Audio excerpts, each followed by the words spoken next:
Hai kawan curhat, kali ini nih kita bakal ngobrol bareng seorang kawan dengan topik bahasan seru dan pastinya juga bakal berguna banget buat kalian yang kepo tentang kehidupan rumah tangga yang mana pekerjaan suaminya mengharuskan mereka tidak selamanya stay di satu tempat aja.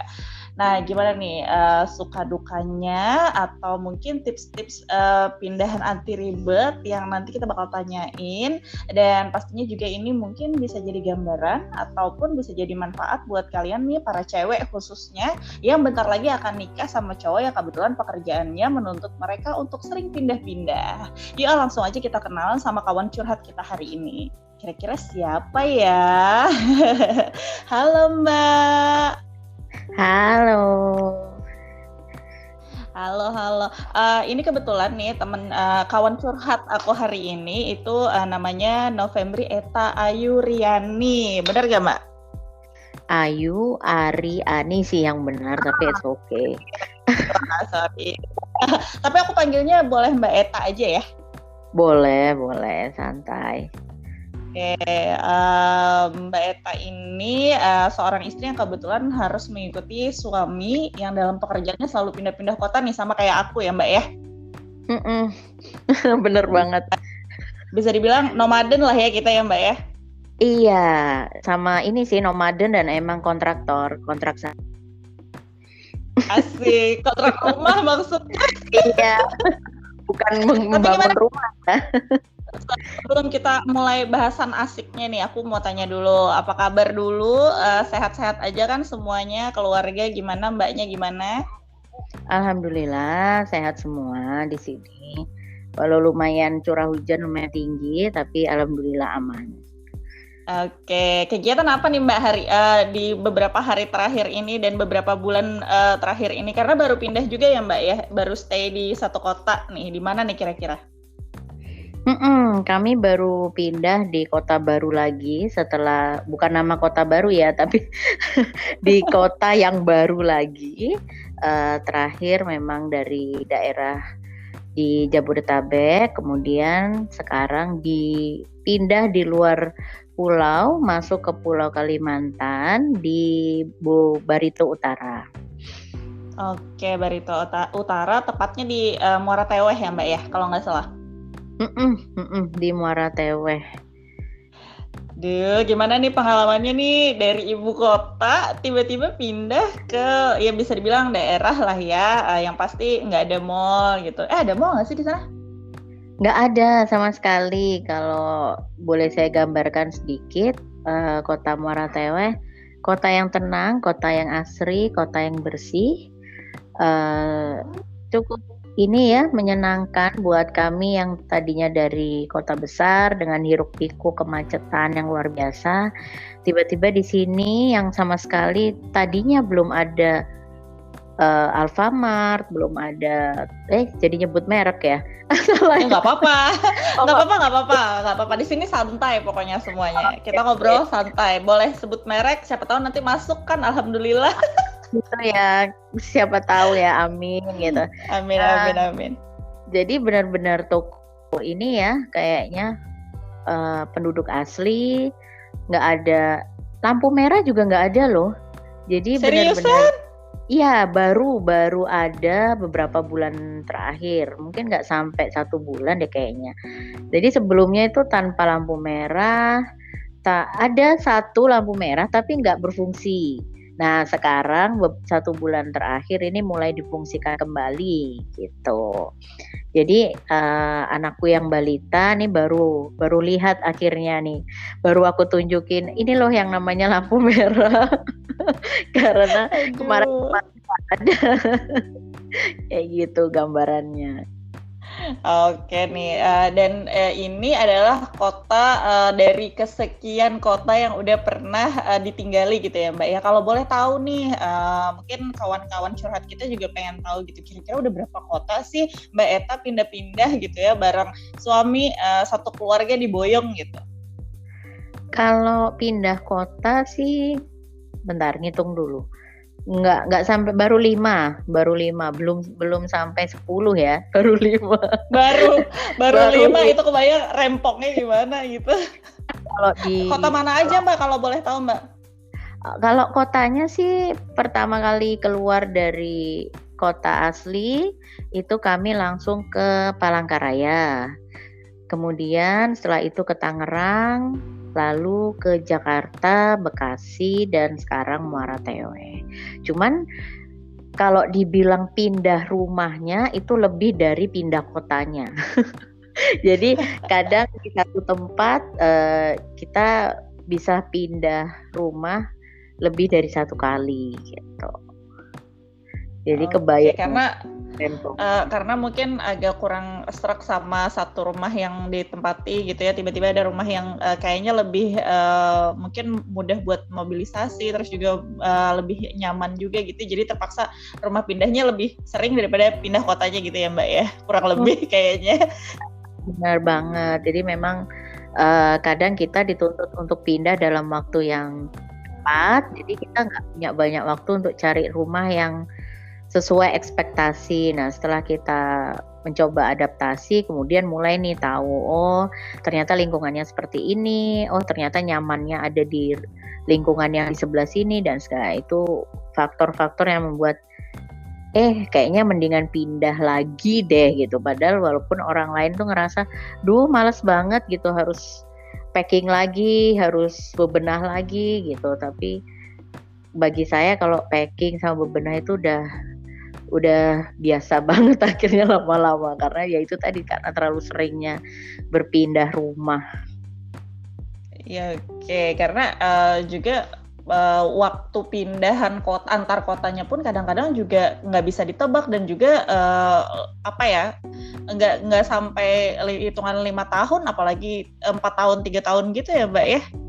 Nggak sampai, saya paling lama untuk pekerjaannya di satu kota itu paling lama 22 bulan, jadi nggak bisa sampai 2 tahun. Jadi memang. Wah, kebayang tuh baut pinggang kayaknya harus bener-bener kenceng banget tuh packingnya, gimana itu, aku mikir aku aja yang pindah-pindah per 4 tahun, per 3 tahun, 4 tahun itu aja udah yang kayak wah pindah lagi, baru bongkar lagi, baru kelar beberes udah SK pindah lagi. Iya, benar badan. Ketika SK terbit itu tidak ada waktu cukup lama, jadi kadang 2 minggu sudah harus berada di tempat yang baru. Nah itu yang luar biasanya seru. Seru ya Mbak ya, seru-seru sedep lah gitu istilahnya. Nah dari tadi kan kita dengerin tuh kayaknya wah kayaknya ribet banget nih, rempong banget gitu. Kenapa sih alasannya Mbak Eta gitu memilih ngikut suami gitu? Karena kan ada beberapa istri juga yang enggak deh aku stay di satu kota aja deh gitu, kita LDM aja deh gitu kan. Ada beberapa gitu juga kan Mbak gitu. Nah untuk Mbak Eta sendiri kenapa sih memilih ikut suami mutasi kerja per berapa tahun ini gitu? Alasan pertamanya karena saat pertama kali SK turun itu posisi saya sudah tidak bekerja memang, jadi lebih mudah daripada ibu-ibu lain mungkin yang masih dalam situasi bekerja. Itu alasan pertamanya. Jadi saya santai aja gitu, mau dibawa kemana aja istilahnya oke gitu. Nah, alasan yang nomor 2 yang paling kuat karena memang udah kesepakatan dari awal kita menikah. Sebelum menikah itu kalau zaman sekarang atau zaman saya menikah dulu tuh kita udah diskusi plan A, plan B dengan segala macam, perjanjian dan segala macam. Itu semua sudah kuat. Jadi perjanjiannya memang saya harus ikut kemanapun beliau ditugaskan, karena memang sudah sama-sama mengerti memilih pekerjaan ini dengan resiko bisa dipindah kemanapun di Indonesia ini. Jadi ya kita udah oke lah, kita pilih pekerjaan ini, resikonya seperti ini, nanti kalau memang hal itu harus terjadi maka saya harus bersedia ikut kayak gitu. Terus memang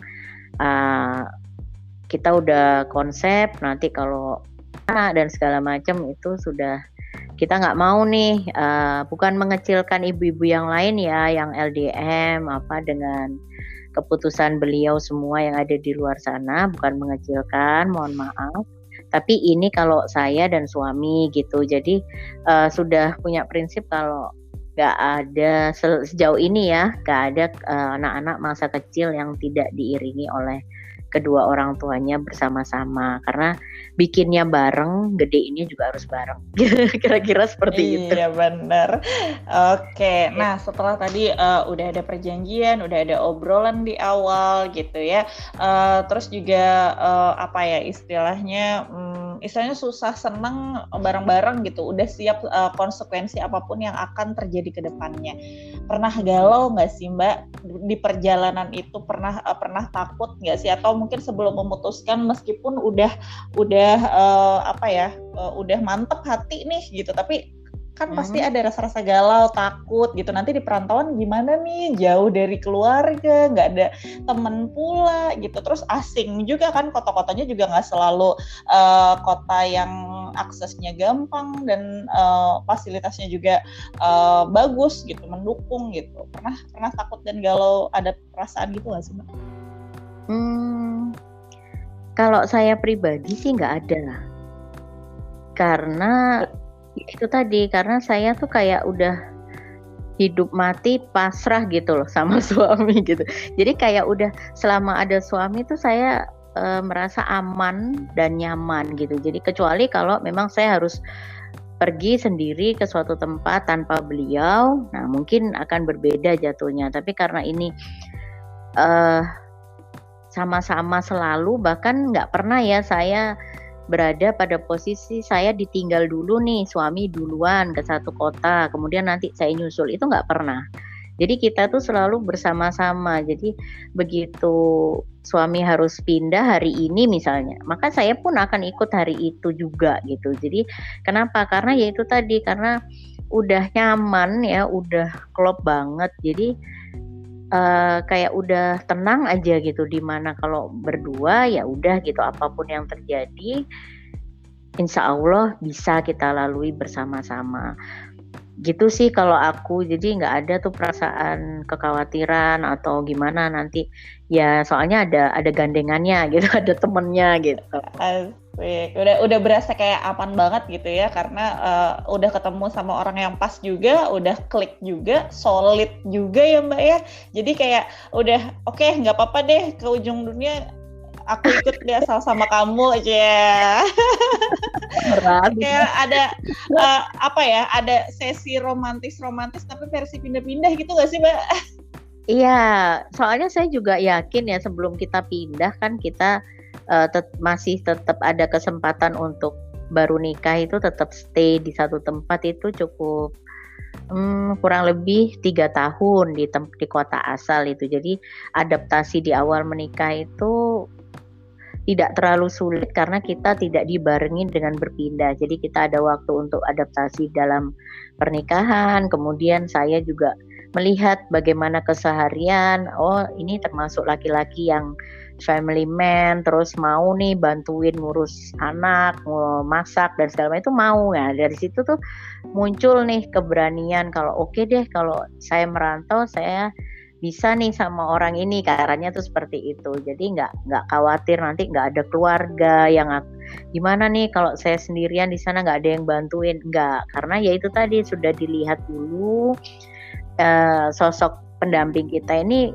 bisa nggak gitu membuat kita hidup bersama-sama, berjuang bersama-sama, bukan saya pikul sendirian, bukan beliau pikul sendirian, tapi kita pikul bersama-sama gitu. Wih, romantis banget, aku envy. Nah, kalau boleh tahu nih Mbak, dari cerita tadi kan tuh ya, kira-kira udah berapa tahun sih? Pasti kawan curhat juga pada penasaran gitu. Solid banget nih gitu. Kira-kira udah berapa tahun, dan kalau boleh tahu ya Mbak, kalau boleh dijawab boleh nggak gitu. Dan udah punya momongan berapa nih? Pernikahannya ya maksudnya ya? Iya. Oke. Kalau pernikahan sudah 16 tahun. Wah, Masya Allah. Sudah 16 tahun, alhamdulillah kami diberi titipan momongan 4 orang sebetulnya, tapi untuk yang ketiga qadarullah tidak bisa lahir. Jadi yang ada sekarang 3 orang. Oke, nah tantangannya nih sekarang Mbak, Mm-mm. kan tadi udah kayak ada romantis-romantis bumbu-bumbunya tuh ya, pindah-pindah solid jadi makin mengeratkan lagi gitu, jadi makin bonding lagi sama pasangan gitu. Nah, tantangannya apa sih Mbak pada saat kita harus pindah di satu kota ke kota lain gitu, terus juga mungkin teman-teman juga bertanya nih, kira-kira kan selama 16 tahun gitu pasti ada suka duka dalam pernikahan. Ini juga boleh dijawab, boleh enggak gitu. Kalau pas berantem gimana? Atau mungkin pas ditinggal dinas luar kota dengan kondisi yang lagi nggak enak, misalnya lagi sakit kah gitu, kudu sendirian ngurus anak dan nggak ada keluarga juga kan gitu. Jadi itu gimana tuh? Boleh di-share nggak? Boleh banget. Panjang ya. Nggak apa-apa dong. Kita akan menggali ilmu sebanyak-banyaknya nih. Siapa tahu nih ada kawan curhat yang mungkin nanti dengerin ini terus jadi dapat pencerahan gitu. Dan kebetulan mungkin pasangannya juga berpindah-pindah gitu. Amin, moga-moga ya. Oke. Suka duka pasti ada, dukanya juga pasti ada, banyak banget ya. Misalnya shock terapinya tuh terutama kalau kami tuh fasilitas kesehatan. Itu yang paling pertama yang jadi incaran saya setiap dapat SK gitu.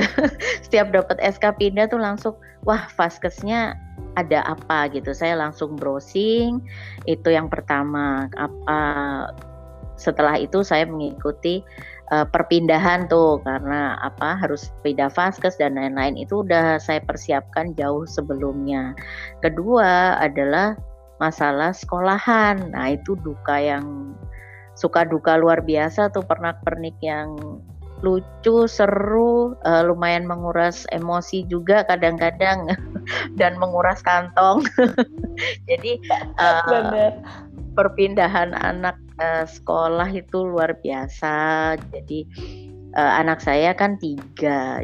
Nah, yang sudah saat baru pindah pertama itu yang sekolah baru 1. Nah, pas pindah lagi sekolah 2 gitu.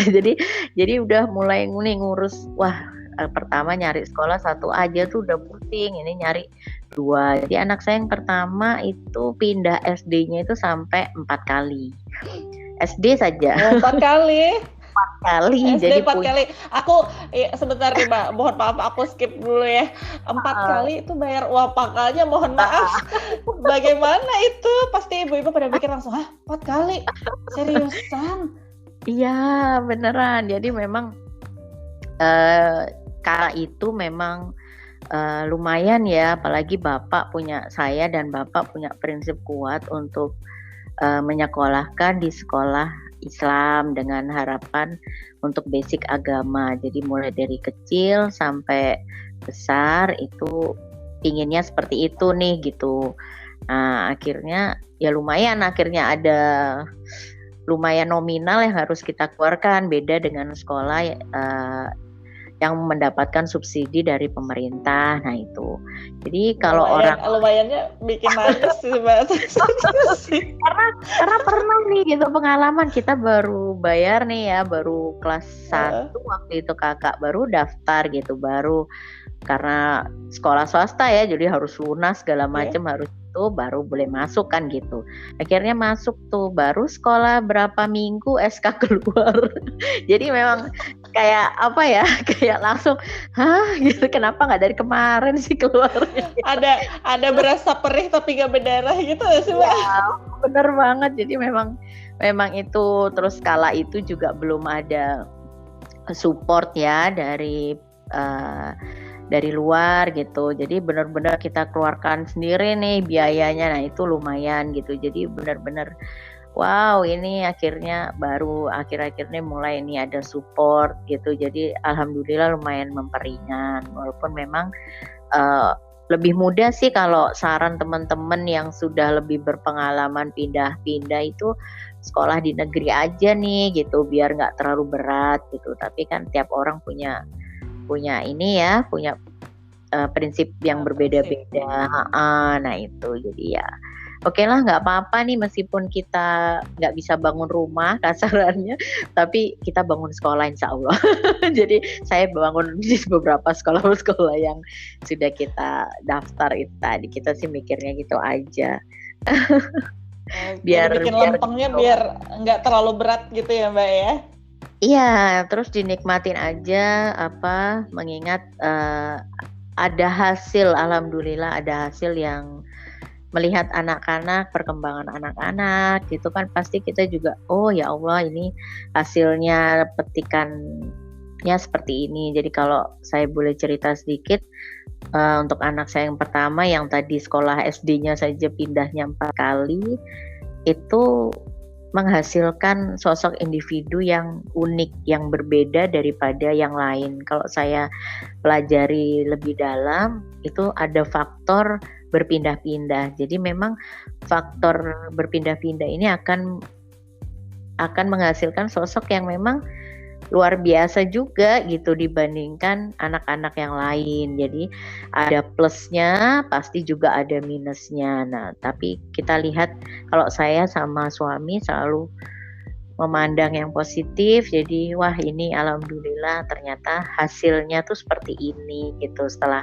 berpindah-pindah, oh dia harus beradaptasi sekian banyak. Alhamdulillah juga 1-3 ini kok nggak pernah yang namanya kesulitan beradaptasi, terus rewel di perjalanan ya, yang model-model kayak gitu tuh sama sekali nggak ada. Jadi memang kalau saya bilang kalau dalam agama saya ya, Allah itu sudah menaruh orang itu di posisi yang sesuai gitu. Jadi kalau memang saya dan suami ditempatkan seperti ini gitu ya, harus berpindah-pindah, maka akan diberikan anak-anak juga yang akan sesuai kok gitu, nggak terlalu ribet-ribet amat gitu. Jadi tergantung kita juga, pemikiran kita. Saya merasa bahwa anak-anak pasti bisa, pasti mampu untuk beradaptasi, anak-anak pasti bisa kok gitu. Jadi nggak pernah ada saya khawatir gitu, gimana nih nanti bakal rewel, gimana nih mereka nggak punya teman,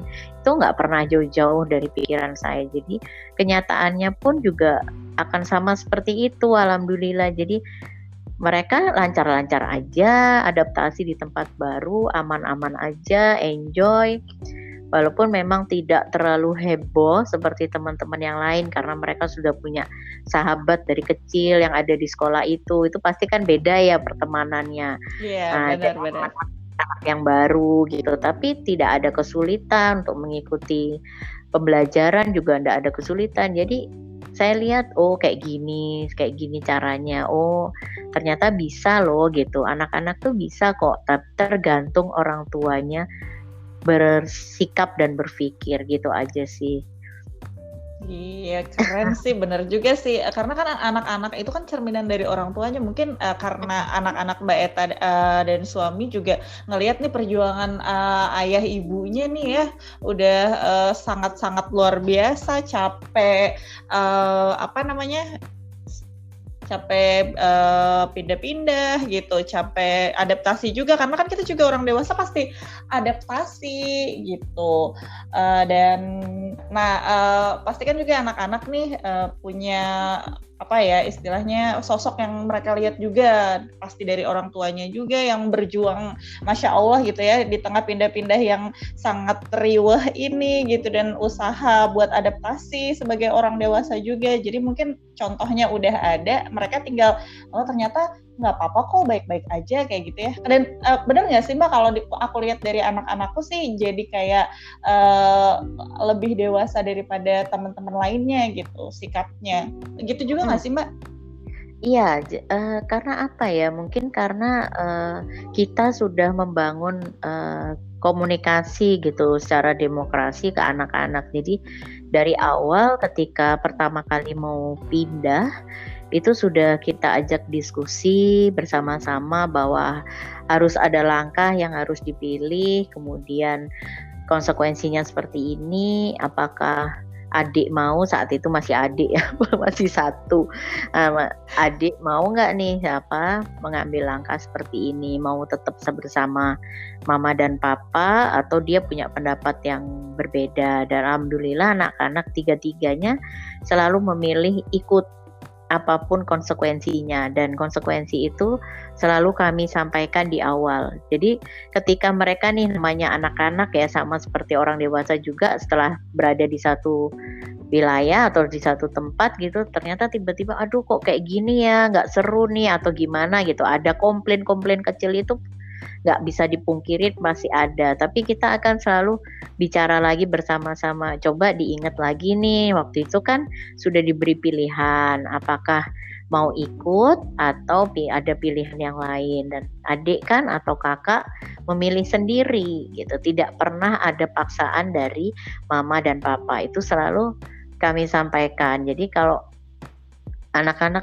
mulai rewel, itu udah senjatanya itu aja sih paling, terus akhirnya mereka iya sih gitu, terus iya aku sendiri yang milih. Nah itu akan berbeda ketika kita tiba-tiba membawa mereka tanpa ada discuss dulu nih gitu, tiba-tiba langsung loh kok bisa nih, aku kok pindah sekolah, aku nggak mau, kan akan muncul gejolak seperti itu. Tapi kalau kita kasih tahu dulu, kita beritahu bahwa ini harus pindah dari sekolah yang sini kalau mau ikut, berarti kita akan cari lagi sekolah yang baru di sana, akan ketemu teman-teman yang baru, akan ketemu ibu guru atau bapak ibu guru yang baru. Itu mereka akan mikir dulu lah setidaknya, oh ternyata harus ada konsekuensinya ketika aku harus memilih ikut mama dan papaku, tapi aku pinginnya bareng mereka, ya udah deh aku siap menerjang semua konsekuensi. Nah itu membuat pemikiran anak-anak itu pelan-pelan jauh lebih dewasa daripada mungkin anak-anak lain yang stay di satu kota dari awal sampai dewasa. Mungkin itu sih, terus mereka tuh jadi kan lebih mudah beradaptasi, ketemu banyak orang, tipe manusia yang berbeda-beda, dari kultur budaya yang berbeda-beda, itu membuat mereka juga oh kayak gini. Jadi misalnya nih anak saya yang kecil yang nomor 2 ini kan saya bawa ke sini, kemudian mereka menganalisa sendiri kok, suatu saat itu akan muncul analisa-analisa unik dari khasnya anak-anak, itu akan muncul. Mereka akan, oh ma ternyata di sini tuh bahasanya ini, oh ternyata budaya mereka seperti ini, ma aku nggak boleh loh ma ngomong aku di sini. Nah itu kan akhirnya mereka tahu nih, nggak cuma sekedar tahu 1+1 atau Pancasila adalah ini aja, tapi mereka benar-benar terjun di berbagai daerah. Dan mereka membuktikan nih bahwa benar-benar loh Indonesia itu beraneka ragam suku, budaya, bahasa, dan segala macamnya. Dan itu membuat anak-anak ini luar biasa sih outputnya buat aku pribadi itu.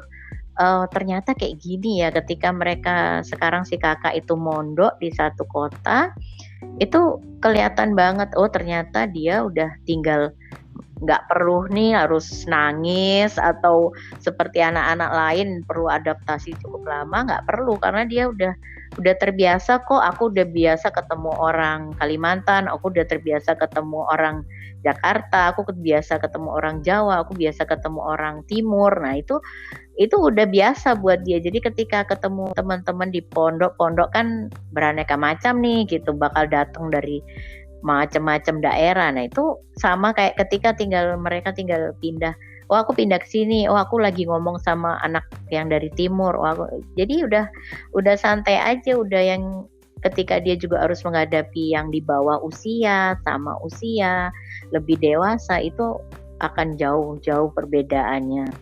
Jadi kalau teman-teman kakak itu, ibu-ibu teman-teman kakak bertanya, kok bisa sih si anak ini begini?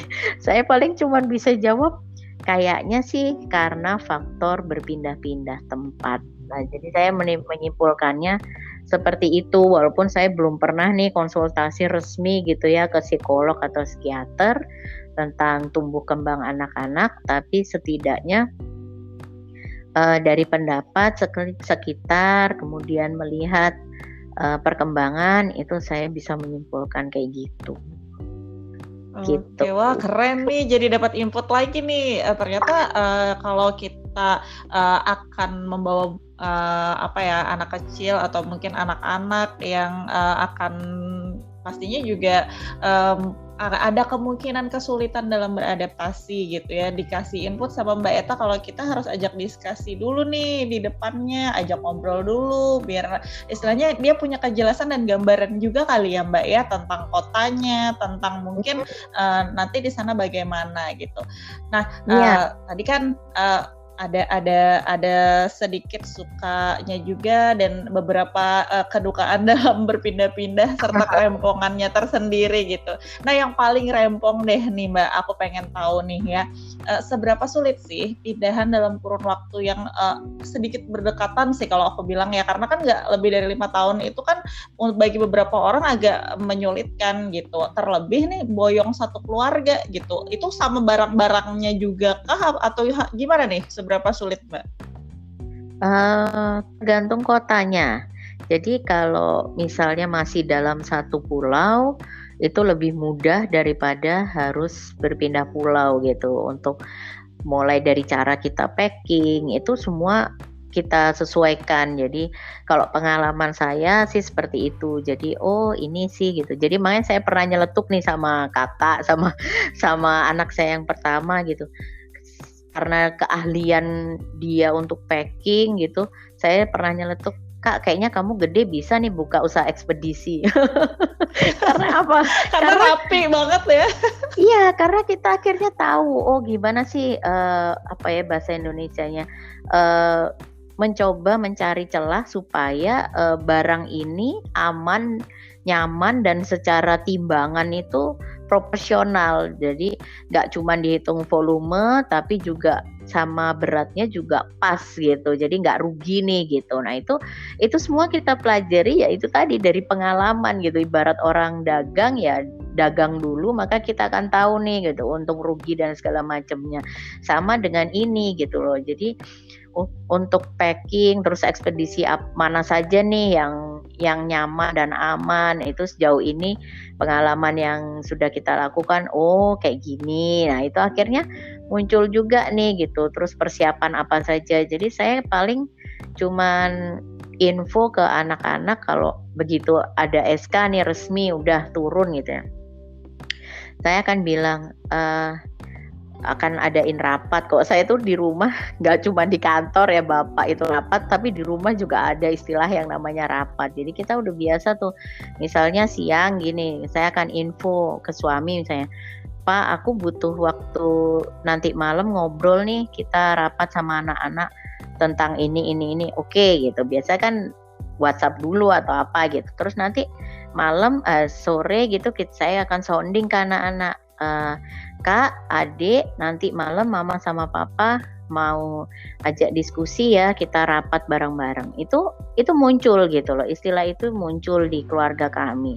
Nah itu akan gitu sama ketika SK itu muncul, maka rapat dadakan itu akan selalu itu selalu ada, dan mereka akan punya tugas masing-masing. Siapa yang akan browsing kota mana yang akan kita datangin, terus bagaimana. Jadi itu sudah ada tugasnya. Apalagi anak zaman sekarang kan dengan gadget itu udah ahli-ahli nih, udah nggak perlu diragukan lagi kemampuan mereka. Sebelum kakak mondok itu udah kayak gitu. Jadi tolong Kong bantuin cari di OLX kontrakan rumah. Itu udah ada ini tinggal kirim ke saya by WA, saya tinggal lihat ini yang paling memungkinkan, kita kurangin lagi, ini terlalu jauh dari kantor, itu akan support system itu benar-benar dibutuhkan, karena kita cuma punya waktu paling lama itu 1 bulan, itu udah paling lama. Iya benar. Nggak ada yang rata di bawah 1 bulan. Iya, dan jadi ini juga ya Mbak, memudahkan kita sebagai ibu yang multitasking nih, banyak kerjaan juga gitu ya di rumah, jadi kayak lebih terbantu banget gitu. Kalau anak-anak juga punya tugas untuk cari tempat via internet ataupun riset tentang tempat yang akan nanti ditinggali gitu ya Mbak ya. Wah Iya, seru dan nih, jadi dapat ilmu parenting nih judulnya aku bener keren aduh, deh. iya, terus satu yang kalau boleh saya titip buat ibu-ibu semua yang nanti akan mendengarkan obrolan kita ini, satu yang paling penting, jangan pernah underestimate sama anak-anak. Cuman itu aja. Jadi terus jangan merasa bahwa kita ini Wonder Woman bisa ngelakuin apapun gitu. Iya Jadi benar-benar. apa salahnya gitu loh kita berbagi gitu. Berbagi pekerjaan itu bukan memberatkan mereka kok gitu. Itu juga akan mendidik dan memberi kemampuan life skill yang baru nih buat mereka gitu. Karena prinsip saya sama suami itu kita nggak akan hidup selamanya. Apalagi saya gitu. Saya akan membatasi rasa cinta dan rasa sayang saya terhadap anak-anak itu ada batasnya. Nah, saya nggak boleh melebihi nih batas ini gitu. Nah, itu saya rem sendiri nih. Ibarat kita naik mobil akan saya rem sendiri nih. Oh, saya boleh sayangnya sampai sini. Oh, ini udah mulai kebablasan nih, saya harus mundur teratur, saya rem gitu. Karena saya merasa nggak lama gitu saya akan mendampingin mereka itu sampai seberapa sih, nggak mungkin kan sepanjang hidup mereka gitu, walaupun ada sih kondisi tertentu gitu orang tua bisa hidup lebih lama dari anaknya, tapi kan jarang sekali hal itu terjadi. Jadi saya merasa juga saya punya kewajiban untuk membuat mereka tuh bisa suatu saat hidup sendiri, itu harus gitu. Makanya saya bilang kalau enggak nanti kepakainya sekarang, kepakainya nanti nih kalau kamu kuliah, minimal kamu mau kuliah misalnya di Indonesia pun belum tentu kan satu kota dengan orang tua. Nah itu mereka akan udah terbiasa nih packing, udah terbiasa nih mereka cari tempat, mereka melihat lingkungan sekitar itu kalau enggak kita yang ngajarin siapa gitu. Kita sih cuma mikir kayak gitu. Keren sih, iya benar banget sih. Jadi kayak pindah-pindah kota ini juga jadi kayak life skill yang mereka dapat, bonusnya lah istilahnya gitu ya Mbak ya dari pindah-pindah kota ini gitu. Sama kan jadi ini juga anak-anak juga jadi terlatih buat berani gitu, berani berkenalan dengan orang baru dan berani untuk bisa istilahnya mencoba hal-hal baru juga ya nggak sih Mbak? Ya mereka akan berani mau nggak mau minimal bertetangga. Kalau orang lain bertetangga dari lahir sampai besar itu aja orangnya. Kalau orang yang pindah-pindah kan minimal dia akan bersosialisasi dengan lingkungan sekitar rumahnya. Nah itu aja udah harus adaptasi lagi nih gitu. Oh ternyata tetanggaku begini atau teman sekolahku baru lagi. Nah itu udah beda lagi nih gitu dengan anak-anak yang sudah terbiasa dari lahir ya orangnya itu aja, itu beda lagi. Nanti insya Allah di dunia kerja mereka kan pasti akan ketemu orang baru gitu atau tempat lingkungan baru, itu jauh lebih mudah sih insya Allah, pinginnya mudah-mudahan gitu. Anak-anak yang terbiasa mobile itu jatuhnya juga lebih mudah. Oke, nah sekarang nih aku pengen penasaran tentang hal menarik apa sih gitu di saat pindah-pindah kota ini. Adakah hal lucu yang mungkin berhubungan dengan shock culture kah mungkin, atau mungkin hal menarik yang ternyata dirasa kayak kotanya kayaknya sepi deh gitu, pas ternyata udah tahu ternyata banyak tempat-tempat yang bisa dikunjungi nih buat experience satu keluarga gitu. Gimana Mbak? Ada nggak yang menarik, yang lucu, yang mungkin istilahnya sedih gitu, atau mungkin yang wah menakjubkan sekali ternyata kota ini gitu? Kalau secara spesifik banget nginget-ngingetnya mungkin agak susah ya, tapi satu pedoman yang saya sama keluarga saya punya adalah ketika kita pindah ke satu tempat itu kita lagi piknik loh. gitu. Jadi Iya, kita benar. menganggapnya ini tuh piknik yang dibayarin, piknik yang Benar, benar, benar. dibayarin dengan jangka waktu yang nggak umum gitu. Kalau orang lain kan pikniknya sehari, 2 hari, seminggu gitu ya. Kalau kita lumayan nih, lumayan lama, jadi kita bisa explore lebih dalam lagi tentang apapun yang kita mau tahu tentang lingkungan itu atau daerah itu. Jadi saya sama anak-anak sih menganggap serunya itu gitu. Bayangin kalau kita harus sendiri gitu ya, berbiaya pribadi ke pulau-pulau yang di luar zona nyaman kita, itu kan pasti lumayan tuh biayanya. Nah ini kan nggak perlu gitu. Dengan begini saya bisa masuk ke pedalaman Kalimantan yang bernama Muara Tewe, itu rezeki yang luar biasa, terus ketemu kenalan dengan banyak orang yang baru-baru gitu. Saya jadi punya banyak teman sekali gitu. Kalau bilang jaringan tuh, saya punya teman di sini, saya punya teman di kota sini, saya punya, itu nggak perlu repot-repot saya harus bergerilya di dunia maya atau harus bagaimana, karena memang dulu ya itu teman saya gitu loh, dulu itu tetangga saya, dulu ini gitu. Jadi saya juga ngomong ke anak-anak juga sama, kamu nanti gedenya kamu akan ingat, oh aku punya teman yang namanya A di kota ini loh, siapa tahu nih kamu lagi jalan-jalan di kota itu gitu loh, kamu tinggal cari aja tuh si temanmu tadi, masih ada nggak beliaunya, anak ini masih ada nggak di kota ini. Ya itu pasti seru banget, seru luar biasa. Itu sih menariknya dari berpindah-pindah kalau menurut keluarga kami. Jadi itu luar biasa menikmati ciptaan Tuhan dengan gratisan. Iya, benar-benar, dan Iya. iya dibayar juga ya Mbak ya, benar kan, suami kerja kita kalau pas weekend misalnya bisa liburan dekat gitu ya, Iya. dengan berbagai macam keindahan tempat wisata yang ada di kota tersebut gitu. Nah, tadi kayaknya seru banget tuh, jadi kita punya beberapa teman juga, istilahnya di setiap tempat yang kita tinggali pasti ada teman baru gitu. Nah, pertanyaanku sekarang nih, pernah nggak sih ngerasa kayak kesepian atau homesick gitu, rindu gitu sama kampung halaman gitu Mbak selama di perantauan?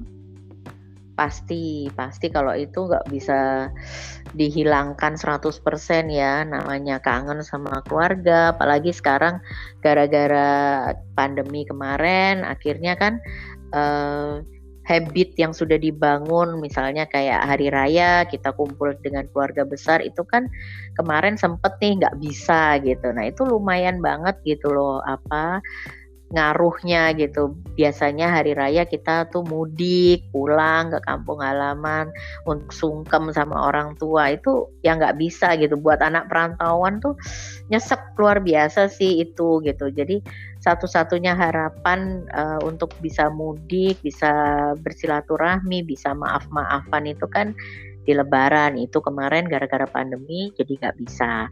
Tapi masih tetap optimis aja gitu loh, pasti ada kalanya kita akan bisa mudik gitu. Terus kalau baru tiba di satu kota baru, punya teman, itu pasti akan merasa kangen nih sama teman-teman kemarin, gengers gitu. Ya, ibu-ibu, Benar-benar. Udah ibu-ibu klop geng. gitu ya, tiba-tiba harus Iya, pindah.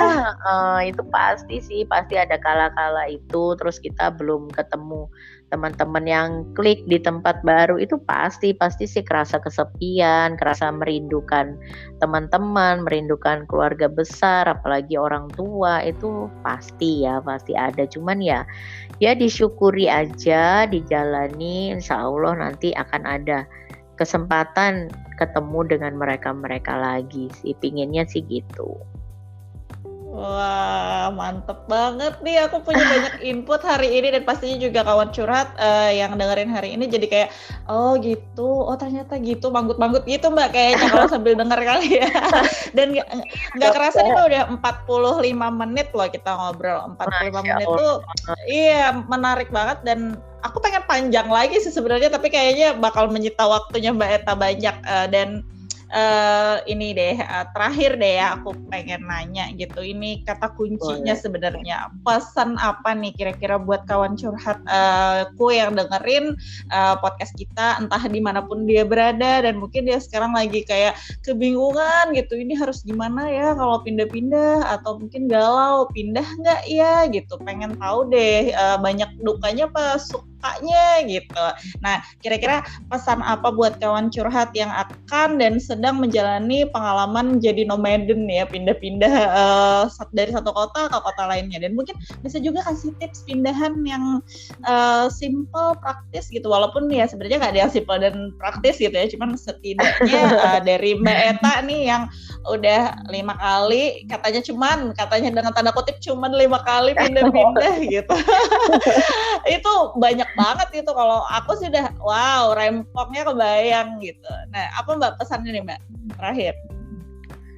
Pesan apa ya, sebetulnya belum pantas sih memberikan pesan karena masih minim pengalaman kami, tapi kalau boleh berbagi aja buat ibu ataupun istri ya di luar sana yang diharus berada pada posisi seperti saya, harus berpindah-pindah domisili.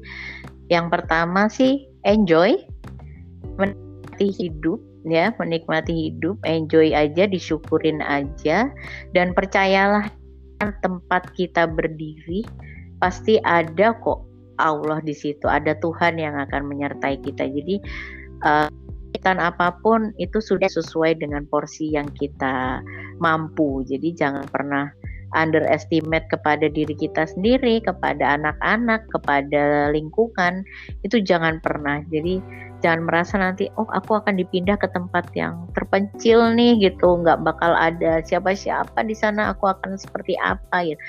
Jangan takut dulu gitu, hadapin aja, enjoyin aja, senyumin aja gitu. Itu akan buat kita awet muda dan happy. Saya rasa sih seperti itu. Amin. Itu kayak berasa kayak pesan pribadi buat aku yang juga kebetulan pindah-pindah gitu. Iya ya, senyumin aja lah, ngapain repot-repot gitu. Iya, kalau apa kita bikin sulit, jatuhnya ya akan sulit gitu, karena apa yang kita pikirkan ya itulah yang akan kita hadapi kan, seperti itu. Jadi kalau misalnya tips mengenai packing nih atau berpindah ya, kalau saya yang pertama adalah kita cari tahu dulu nih tempat yang mau kita tuju itu seperti apa gitu, kulturnya segala macam, mapnya dulu lah gitu loh. Kita buat mind map kita itu apa saja yang perlu kita pikirkan atau kita persiapkan, mulai dari kalau saya ya pertama kita cek dulu peta di sana kan. Zaman udah enak nih, kita bisa pakai Google Map, itu udah bisa kelihatan mulai asli bentuk rumah, pohon, semuanya kan kelihatan. Nah itu bahkan teman-teman YouTuber tuh udah membantu banget kalau saya. Jadi dulu saya pertama dapat SK di Muara Teweh itu saya browsing YouTube seperti apa sih Muara Teweh. Itu ada tuh YouTube-nya, dan kalau beliaunya denger tuh ya, saya tuh pengen makasih banget gitu, karena jadi saya tahu ini toh gambaran kota Muara Teweh tuh seperti itu. Dan kedua, selain kalau misalnya kita belum ada rumah dinas, maka cari rumah dulu. Jadi kita tujuannya udah tahu nih kita mau nuju kemana gitu ya, ibarat orang. Jadi jangan sampai kita berangkat tanpa kita tahu tujuan kita kemana. Kemudian ketiga adalah konfirmasi dulu pihak sekolahan. Kalau sudah ada putra-putri yang bersekolah, konfirmasi dulu mau secara administrasi, surat menyurat, itu jangan sampai ada yang tertinggal gitu ya, karena bakalan repot banget nih ngurusnya kalau harus bolak-balik. Nah, itu apalagi kalau kotanya jauh ya, antar pulau gitu Mbak. Itu udah kebayang. Jadi memang kalau pengalaman saya koordinasi atau bantuan pihak sekolah itu sangat membantu. Jadi jangan sampai kita ada gap atau membuat perbedaan yang cukup jauh nih antara wali murid dengan pihak sekolah. Kita usahakan kita tuh kayak keluarga gitu dimanapun kita berada, kepada siapapun juga. Jadi insya Allah kalau kita butuh bantuan, orang juga akan dengan senang hati membantu kita. Jadi kalau kita positif, insya Allah aura yang kita terima, orang-orang yang kita terima juga adalah orang-orang yang positif. Jadi bangun jaringan itu jaringan yang positif, jangan sampai yang negatif. Kalau saya sih itu, karena apalagi pendatang ya, pendatang kalau kita udah ngebetein orang itu kan kebayang gitu, pasti bikin kita juga nyaman. Nah jadi sekolah juga seperti itu, kita by phone dulu sekolah tujuan, karena kan kalau administrasi ini boleh nggak sih nambah ceritain administrasi sekolah? Boleh dong, ini juga ilmu soalnya. Aku malah seneng kalau Mbak Eta mau tambah malah. Gimana? Jadi gini, kalau sekolah ketika kita harus mengurus administrasi sekolah pindah, itu kan kita harus tahu dulu sekolah tujuan. Jadi pihak sekolah asal tidak akan melepas anak kita, mengeluarkan anak kita tanpa ada surat tanda terima dari sekolah asal. Seperti itu. Itu yang harus diketahui dulu untuk prosedur sekolah. Ini nggak berlaku negeri atau swasta ya, tapi semua sama. Jadi kita harus telepon dulu nih sekolah tujuan. Kalau saya biasanya gitu, saya konfirmasi dulu apakah beliau atau kepala sekolah di sana bersedia menerima anak kita, atau ada kuota nggak gitu. Minimal kuota dulu nih yang kita tanyakan, bisa nggak mereka masih menerima 1 orang tambahan murid gitu atau 2 orang. Nah setelah mereka menyatakan bisa, kemudian prosedurnya bagaimana, apakah perlu tes atau segala macam. Nah dengan zaman sekarang kan bisa nih kita tawarkan, boleh nggak kalau misalnya terlalu jauh tesnya, bisa nggak kita wawancara misalnya, atau tes akademik dilakukan via online. Hal-hal seperti itu saya rasa bisa kok didiskusikan dengan baik selama penyampaian kita juga baik. Itu sih. Jadi setelah mereka menyatakan menerima, kita minta tolong dibuatkan surat diterima, kemudian by email atau by surat. Kadang-kadang ada sekolah-sekolah yang kalau zaman saya awal-awal dulu belum mau tuh email, jadi harus surat, kita kirim dulu surat, kita nunggu surat itu datang gitu, terus kita urus ke sekolah yang lama gitu untuk bisa keluar nih surat pindahnya kayak gitu. Tapi kalau misalnya kita terburu waktu nggak keburu nih kita nunggu surat dan segala macam, maka ya itu tadi kita kekeluargaannya tuh harus besar. Jadi kita sampaikan, kita sounding kalau kondisi kita seperti ini, memungkinkan tidak nanti surat ya penerimaan, misalnya kita harus terbang dulu nih ke kota barunya, yang tempat baru, kemudian tes dan segala macam dinyatakan diterima, maka hasilnya itu yang kita kirim balik gitu. Jadi kebalikannya. Jadi semua itu bisa kok. Jadi pengalaman itu bisa. Nah nanti dari sana maka baru dikirimkan kembali ke kita, dikeluarkan murid ini surat pindah, ini NISN-nya dan segala macam itu harus komplit, dan berkas semua harus kita miliki, soft copy maupun hard copy-nya. Jadi memang harus, kalau orang Jawa bilang tuh primpen, harus nggak boleh main-main nih masalah berkas, apalagi berkas anak-anak ya. Jangan sampai karena kita berpindah-pindah terus berkas anak-anak kececer gitu, hilang gitu. Nah itu jangan sampai gitu, karena itu kan mereka butuhkan nanti sampai besar gitu. Jadi ya ini harus ekstra hati-hati gitu. Bahkan saya kalau berkas tuh saya tenteng sendiri. Jadi nggak pernah berkas masuk dalam ekspedisi, itu nggak akan pernah saya biarkan. Jadi berkas akan repot seberat apapun saya tenteng ke bandara, saya tenteng kemanapun saya pergi gitu.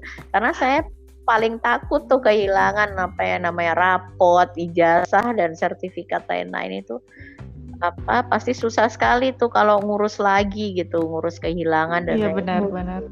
Lebih repot lagi. Itu sih untuk pihak sekolah. Jadi masih ada kok kayak gitu. Terus ada opsi lagi, itu ada opsi homeschooling. Jadi jika ibu-ibu, saya pernah nih coba gitu dan menjalaninya sampai sekarang juga masih bisa. Jadi homeschooling itu opsi yang bisa dipilih untuk ibu-ibu yang nomaden, orang tua yang nomaden, yang sulit sekali berada di satu kota dalam jangka waktu cukup lama. Itu enak loh gitu. Jadi karena homeschooling ini tidak mengharuskan anak kita ada di kota itu. Jadi homeschooling itu bisa nih, saya ikut homeschooling di Jogja gitu ya. Tapi sayanya kemana-mana itu bisa. Ya, Oke, dan sekarang juga homeschooling juga udah keren-keren semua ya Mbak ya, rata-rata. Malah di era COVID sekarang ini homeschooling malah yang lagi naik daun. Iya, benar banget. Biayanya juga nggak ini loh gitu, nggak serikan yang dibayangkan gitu. Jadi ada ada homeschooling yang berbiaya tinggi, tapi juga tidak menutup kemungkinan untuk kita misalnya, atau ibu-ibu yang aduh kok mahal ya, ada loh yang berbiaya sangat rendah bahkan gratis dari pemerintah juga ada. Jadi banyak opsi-opsi, jangan sampai teman-teman nih kawat, aduh nanti ribet ngurus sekolah kalau pindah, dan sama sekali enggak. Sama sekali enggak. Jadi ayo semangat, kalau memang niatnya ibadah untuk berumah tangga dan bersama-sama, ya insya Allah juga akan dipermudah segala sesuatunya itu kalau dari sekolahan. Kemudian langkah selanjutnya adalah mencari ekspedisi gitu, karena kita harus mencari ekspedisi yang tepat nih gitu, jangan sampai barang-barang kita hilang atau bahkan hancur gitu, nyampe tapi hancur. Nah itu yang waduh bahaya banget gitu ya, udah mahal-mahal gitu, ternyata sampai sana berantakan. Karena saya pengalaman tuh dari Surabaya ke Palangka itu sudah di packing dengan sangat baik, double ini gelangsing kalau orang Jawa, karung yang gede banget itu udah double, itu bahkan bisa sampai terkoyak gitu, terbuka. Wah, itu bakal keluar biaya lagi buat ganti barangnya juga kan ya, karena apalagi barangnya kalau misalnya yang kita benar-benar butuhkan gitu di tempat baru. Terus gimana Mbak? Ya jadi itu pengalaman aja sih kalau saya sih waktu itu, karena isinya itu saya tuh kebanyakan kalau berpindah itu yang banyak adalah buku dan mainan anak-anak. Jadi ya udah saya, ya udah berarti kalau memang ada nih yang kececer atau hilang, ya udah saya ikhlaskan aja, anggap aja itu memang ada orang lain lagi yang membutuhkan atau yang lebih membutuhkan. Jadi ya udah, cuman pengalaman aja nih kalau ekspedisi ini kurang oke nih dalam penanganan berpindahan seperti itu. Akhirnya kita cari lagi pengalaman ekspedisi, cerita-cerita atau browsing gitu, pengalaman ekspedisi mana yang baik dan aman gitu sih kalau saya ekspedisi. Terus kalau dari sisi kitanya, karena ekspedisi itu kan cuman ngangkat dari rumah kita ke tujuan, ke kota, dari kota asal ke kota tujuan. Tapi packingnya itu macam-macam ya. Ada yang kita bisa bayar dengan jasa packing sekaligus, ada yang kita packing sendiri nih supaya biar irit gitu ya, kita packing sendiri, mereka tinggal ambil dan mereka bawa gitu. Nah proses packingnya juga itu kalau saya boleh share itu jangan dicampur antara jangan dipisah antara barang ringan dengan barang berat. Jadi kadang-kadang kita nih buku satu kardus buku doang gitu, atau satu kontainer gitu ya. Benar. Aku tuh gitu tuh. Saya dulu juga seperti itu, karena namanya manusia akan memilah sesuai jenisnya kan, itu otomatis gitu. Tapi ternyata setelah ditimbang jatuhnya berat banget nih, yang bukunya berat banget, giliran yang panci-panci cenderung enteng gitu ya, enteng, apalagi bantal gitu ya. Bantal udah misalnya kita udah vakum, tetap aja tuh satu kardus enteng banget, namanya juga bantal gitu. Nah ternyata itu rugi banget gitu loh, setelah di packing rapi, semua komplit, lakban full, ditambahin karung lagi. Bayangin kita harus bongkar lagi gitu kan, pasti effort gitu loh. Nah jadi sebaiknya itu dalam satu kontainer kecil, misalnya box itu ya, itu bisa, atau kardus, itu kita mix antara barang yang berat secara volume dengan barang yang ringan secara volume. Jadi bantal misalnya, maka gabung tuh di tengah-tengah buku gitu. Jadi bantalnya tetap bisa kekirim dengan harga yang masuk akal gitu.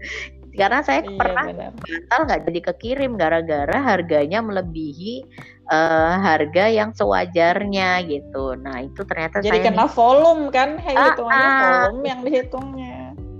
Nah jadi kita tuh harus search dulu ekspedisinya apa, kemudian ekspedisi itu pakai aturan yang seperti apa, ngitungnya berapa per kilo atau panjang kali lebar kali tingginya harus dikalikan berapa, itu harus kita pegang dulu. Nah kemudian kita dalam proses packing itu kita sesuaikan. Jadi anak-anak tuh udah sama saya dan suami, oh ini kalau panjang kali lebar kali tinggi mereka kalikan segini, kalau timbangan segini. Nah timbangan tuh wajib kita punya. Timbangan tuh wajib kita punya kan, ibu-ibu apalagi ya, namanya timbangan berat badan pasti kan rata-rata punya. Itu bisa kok kita pakai timbang.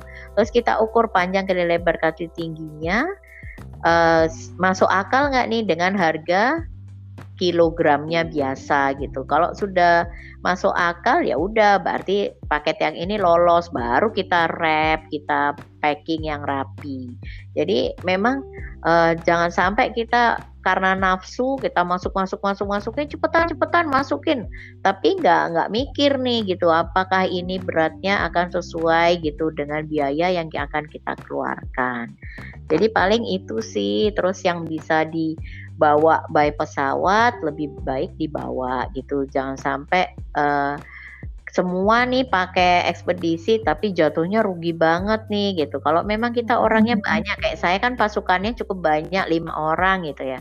5 orang kan kalau volume bagasi pesawat lumayan tuh gitu, kali 5, manfaatin deh di situ gitu. Bener, jadi, itu keuntungannya kalau pasukan banyak gitu ya Mbak ya, bukan malah merempongnya tapi malah jadi untung kalau istilahnya timbangan pesawat nih jadi ini nih, timbangan barangnya jadi bisa dimanfaatkan dengan baik gitu. Iya, terus kalau beli barang ya yang portable aja nih, kalau buat kita yang suka pindah-pindah.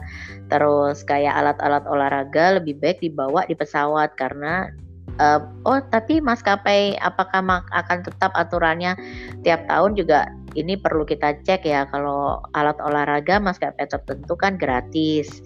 Nah itu lumayan tuh kita manfaatkan seperti itu. Jadi kita mesti cek informasi itu sebenar-benarnya, jangan sampai ada sayang gitu nggak dimanfaatin atau apa kayak gitu sih palingan tipsnya yang bisa saya share.